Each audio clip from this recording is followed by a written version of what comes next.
Vamos agora, então, a uma outra passagem, aqui também do capítulo 7. Indagações de João Batista e o testemunho de Jesus a seu respeito. A respeito de quem? De João Batista.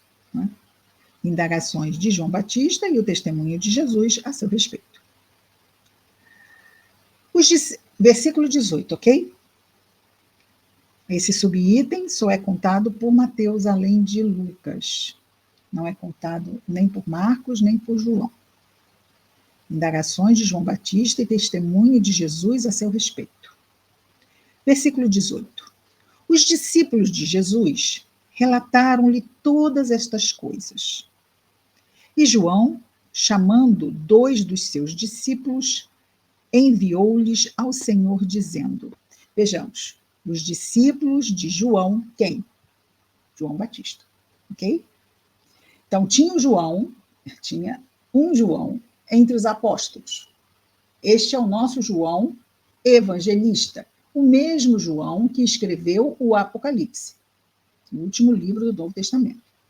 Mas João Batista era também considerado profeta, tinha também discípulos, tinha os discípulos que também iam com ele onde ele ia, ficavam onde ele ficava e aprendiam com ele. E então os discípulos de João, nós acabamos de ver aqui duas curas, não foi? Os discípulos de João Batista relataram-lhe todas essas coisas. E João Batista, chamando 2 de seus discípulos, enviou-lhes ao Senhor, enviou-lhes a Jesus, dizendo: és tu aquele que vem ou esperamos outro? Isto tudo tem que ser muito bem frisado. Vai ser João Batista que vai batizar Jesus no Rio Jordão, não é isso? Então, muitas coisas João Batista vai fazer para afirmar que Jesus é o Messias. Afinal, João Batista é o precursor do Messias.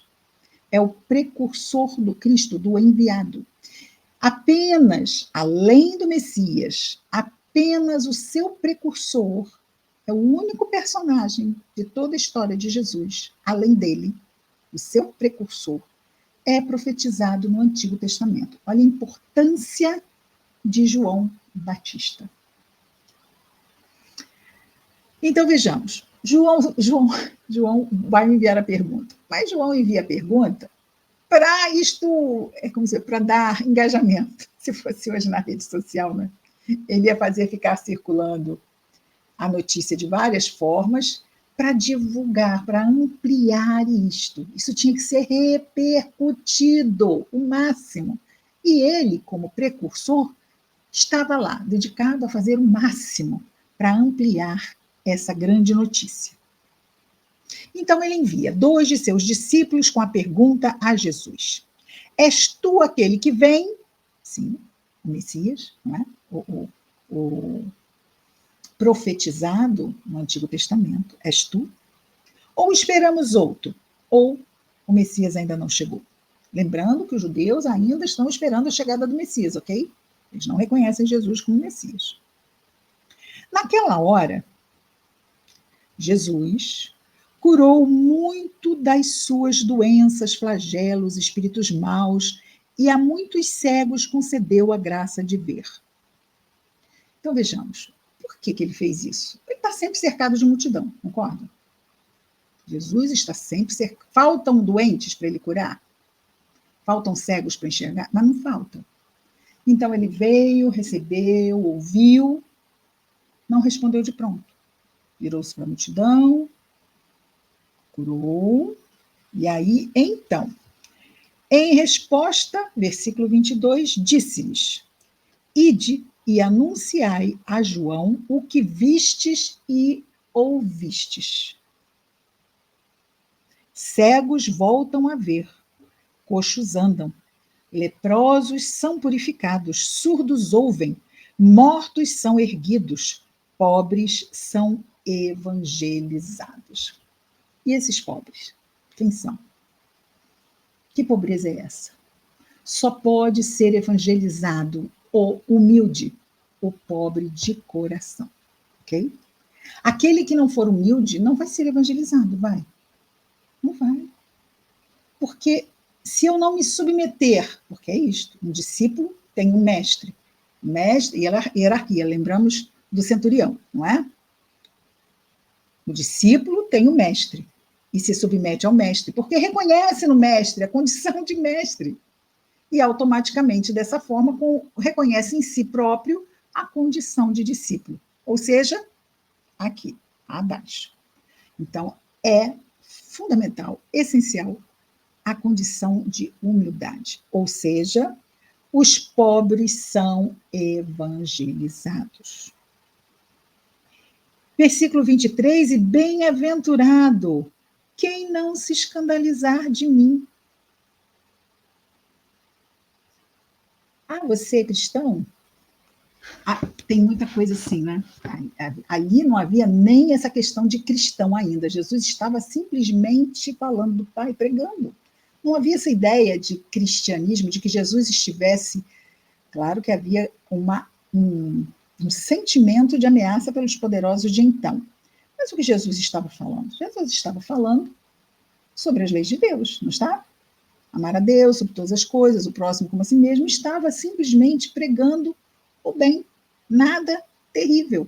Só que ele fazia isso e curava. E era isso que mais assustava os poderosos, porque as curas davam a Jesus legiões de seguidores. E o povo sempre foi a força que mantém as sociedades em pé como são. Se o povo decide outra coisa, muda-se de rumo, não é? Hoje nós vemos muito isso na democracia. Antigamente não era na democracia, era na base da guerra. Vinha guerreava, dominava e isso tudo. Mas, se não fosse pela guerra, onde estivesse o povo agregado, era essa a força que prevalecia. É por isso que o governo romano, muito inteligentemente, criou a política do pão e circo, para manter o povo o quê? Distraído, satisfeito. E muitas vezes, até hoje, é isso que é feito também. Distrai-se, não é? Para que os poderosos possam fazer o que quiserem. Isto já é mais velho que César, então, não é? Isto acontece desde que o mundo é mundo. Mas Jesus aqui diz: bem-aventurado quem não se escandalizar de Jesus, quem não repudiá-lo, não é? Quem não se afastar, porque se escandalizar, quem se escandaliza faz assim, não tem essa assim de. Há um afastamento, tipo, estou escandalizado, me afasto. Jesus nos escandaliza ou nos convida? Ou é aquela força de atração do chamamento? Ele cria em nós um sentimento de repulsão ou cria em nós um sentimento de atração? E ele diz: bem-aventurados aqueles que não se escandalizam de mim, que não me repudiam, que não se afastam. São bem-aventurados por quê? Porque farão o bem a si próprios, porque estarão trabalhando para si mesmos instâncias melhores na vida espiritual. As bem-aventuranças, quem nos coloca como bem-aventurados é Deus? Não. Quem nos coloca na condição de sermos bem-aventurados somos nós, através das escolhas que fazemos. Então, bem-aventurados os misericordiosos, porque alcançarão misericórdia. Então, porque são misericordiosos, vão ter a consequência de alcançarem a misericórdia. No versículo 24, nós temos: assim que partiram os mensageiros de João, ele começou a dizer às turbas a respeito de João. Então, veja bem, isso tudo se deu porque chegaram os 2 discípulos de João com essa questão, e aí tudo isto se deu o quê? No meio de uma multidão. A multidão reconhecia Jesus como profeta. A pergunta de João levanta uma outra questão, não é? Ou uma outra realidade. Então, ele deixa de ser só um profeta, porque o que João está perguntando é se ele é o Messias. E aí Jesus cura e manda a resposta. A resposta vai com os discípulos de João e fica junto a toda a multidão. E partiram os mensageiros de João. Quando partiram, ele começou a dizer às turbas a respeito de João. Então, muito bem, agora João promoveu esse levantamento do Messias junto à multidão. E agora Jesus vai falar de João, à multidão. Saístes ao deserto para contemplar o quê? Um caniço sacudido pelo vento? Mas então saístes para ver o quê?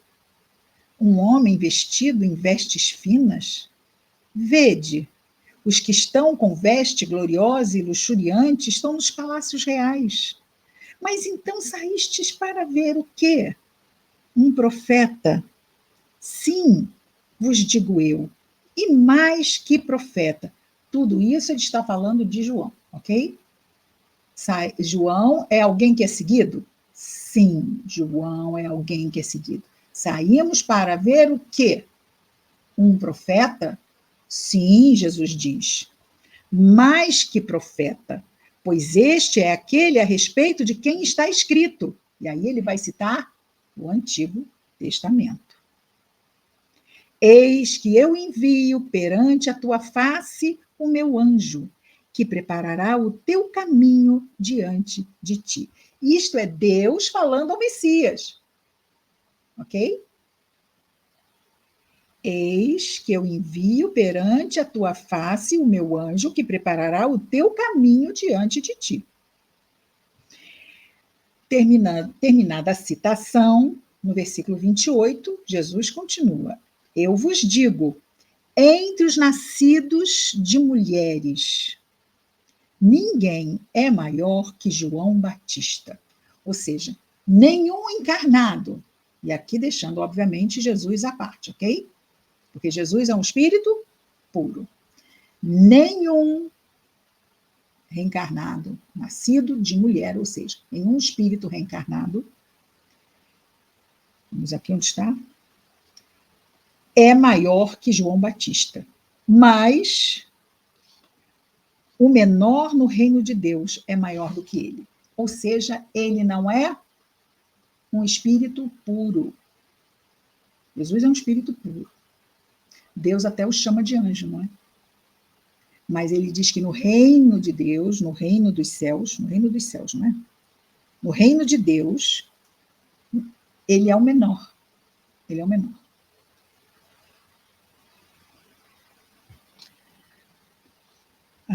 Que ninguém é maior que João, mas o menor no reino de Deus é maior do que ele. Veja bem, então ele está abaixo do reino de Deus, certo? Porque o menor do reino de Deus, vamos imaginar, o espírito puro que entrou ontem na condição de espírito puro, é o menor na hierarquia dos puros, ainda está acima de João. Então ele está acima de todos nós imperfeitos e ele está abaixo dos puros. Ele é um espírito, provavelmente, se nós formos... Aqui é uma pura elucubração, hein? Não estou aqui batendo martelo, não.